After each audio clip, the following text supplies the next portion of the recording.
Football பிளேயர்னா வேற எந்த game விளையாட மாட்டோம் நினைச்சிட்டீங்களா? இருக்குதுலயே எல்லா கேம்லயும் பார்ட்டிசிபேட் பண்ற ஒரே பிளேயர் ஃபுட்பால் பிளேயர்ஸ்டா. நண்பர்களே, நம்ம ஐடில எல்லாம் வேலை பார்த்தோம்னா 3 மாசத்துக்கு ஒருக்கு வந்து டோர்னமெண்ட் அந்த மாதிரி ஏதாவது நடத்துவானுங்க.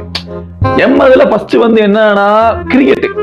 நமக்கு நினைச்சிட்டானுங்க நமக்கு விளையாட தெரியாதுன்னு. நானும் காலங்காத்தால வண்டி எடுத்துட்டு பூச்சாண்டி ரயில் வண்டியிலே வாரணாசி கோட்டை தாண்டி மெயில் வண்டியிலே அப்படி போனேன்.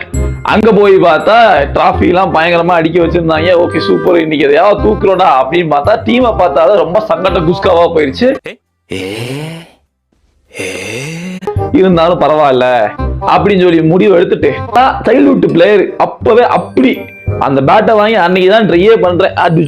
டிஜிகோல்ட்டு சரி ஓகே ஏதோ ஒண்ணு இருக்குடா இன்னைக்கு அப்படின்னு சொல்லிட்டு ஃபர்ஸ்ட் எடுத்தனே எங்க டீம் பவுலிங் எடுத்துட்டாங்க. நம்ம வந்து 8th 9th படிக்கும் போதெல்லாம் கிரிக்கெட் எல்லாம் பிராக்டிஸ் போய் ஒரு வெறித்தனமான தோனி ரசிகன், சச்சின் எல்லாம் பார்த்திருப்பேன். விராட் கோலி எல்லாம் அப்பதான் என்ட்ரி கொடுக்குறாப்புல. ஸோ இந்த டயத்துல தான் நம்ம கிரிக்கெட் பார்க்க ஆரம்பிச்சது. ஸோ நம்ம பக்கத்துல வீட்டுல எல்லாம் போய் பவுலிங் எல்லாம் போட்டு பழக்கம். ஒரு 3வது பால் 4வது பால் ரிதமா பிடிச்சிட்டேன், விக்கெட்டையும் எடுத்துட்டேன். அப்படி ஒரு மாசு இதுதான் பவுலிங்னு. சரி ஓகே பேட்டிங் கொடுப்பாங்கன்னு பார்த்தா நமக்கு விளையாட தெரியாது, கொடுக்கவே இல்லை. 3வதா இறக்கி விட்டாங்க. நானும் பேட்டெல்லாம் சுத்திட்டு அப்படி போய் நின்னா கிரௌடு விளங்குமா, நம்ம தோக்குறதுக்கு வெளியே அத்தனை பேர் ப்ரே பண்றாங்க. அங்கதான்டா வந்தேன் நானு. அடிச்சாம்பாடு ஒரு அடி.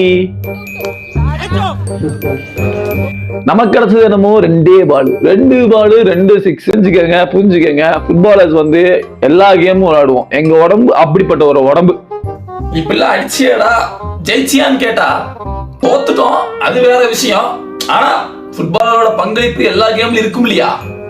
உங்க கேம்லயும் இப்ப இருப்பான், ஃபுட்பாலரா தான் இருப்பான், ஆனா எல்லா கேம்லயும் குறிச்சு மேய்வான். அவரை இந்த வீடியோல டேக் பண்ணுங்க. மச்சான் நீ மாசுன்னு சொல்லுங்க.